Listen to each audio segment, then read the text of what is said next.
বাংলায় লিখলে ইংরেজিতে হয়ে যাবে।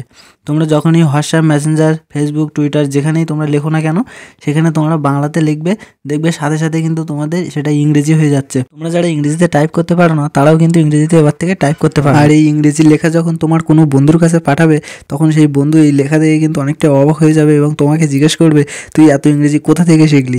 তো চলো বন্ধুরা, সেই সুন্দর কাজটি তাড়াতাড়ি করে আমরা শিখে নিই। তো সবার প্রথমে তোমরা লেখাটা কোথায় লিখতে চাও, হোয়াটসঅ্যাপ, মেসেঞ্জার না ইনস্টাগ্রামে, সেখানটা তোমরা ওপেন করে নেবে। তো আমি এখান থেকে আমার হোয়াটসঅ্যাপটি ওপেন করে নিচ্ছি। তো হোয়াটসঅ্যাপটি ওপেন করে নেওয়ার পরে আমি আমার একটা বন্ধুর কাছে লিখব। তো আমি একটি সিম্পল লেখা লিখছি, তুমি কি করছো। তো দেখো এই লেখাটি কিন্তু ইংলিশ হচ্ছে না। তো তার জন্য কি করতে হবে, আমাদের কিবোর্ডে যেতে হবে এবং কিবোর্ডে এই যে উপরে ট্রান্সলেটের একটি অপশান দেখতে পাচ্ছ, তো এখানে ক্লিক করতে হবে। এখানে ক্লিক করে দেওয়ার পরে দেখতে পাচ্ছ যে এটা ইংলিশ থেকে বাংলাতে আছে। তো তোমাদের কী করতে হবে, বাংলা থেকে ইংলিশ সিলেক্ট করে নিতে হবে। তো তার জন্য ইংলিশের উপর ট্যাপ করে একটু নিচে দেখতে পাচ্ছ বাংলা লেখাটা রয়েছে। তো এখান থেকে তোমরা বাংলা লেখাটা সিলেক্ট করে নিলে তোমাদের সমস্ত লেখাগুলো কিন্তু বাংলা থেকে ইংলিশে কনভার্ট হবে।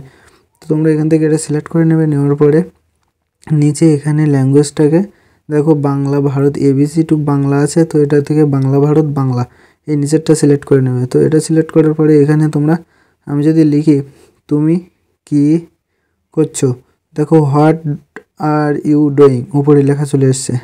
এবার আমি যদি লিখি তুমি কোথায় আছো, দেখো হোয়ার আর ইউ, ঠিক আছে।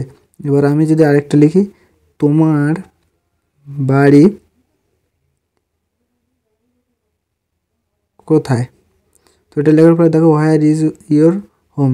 তোমাদের এই বাংলা লেখা যখন ইংলিশতে কনভার্ট হয়ে যাবে, তোমরা এগুলি তোমাদের ফেসবুক, ইনস্টাগ্রাম, মেসেঞ্জারে তোমরা পোস্ট করতে পারবে। আমি জানি এটা তোমাদের অনেক আগে থেকেই জানা ছিল, আবার হয়তো কারো কারো জানাও ছিল না। অবশ্যই কমেন্টের মাধ্যমে জানাও কাদের জানা ছিল আর কাদের জানা ছিল না, ঠিক আছে। ভিডিওটি ভালো লেগে থাকলে অবশ্যই একটি লাইক এবং একটি সাবস্ক্রাইব করতে ভুলবেন না।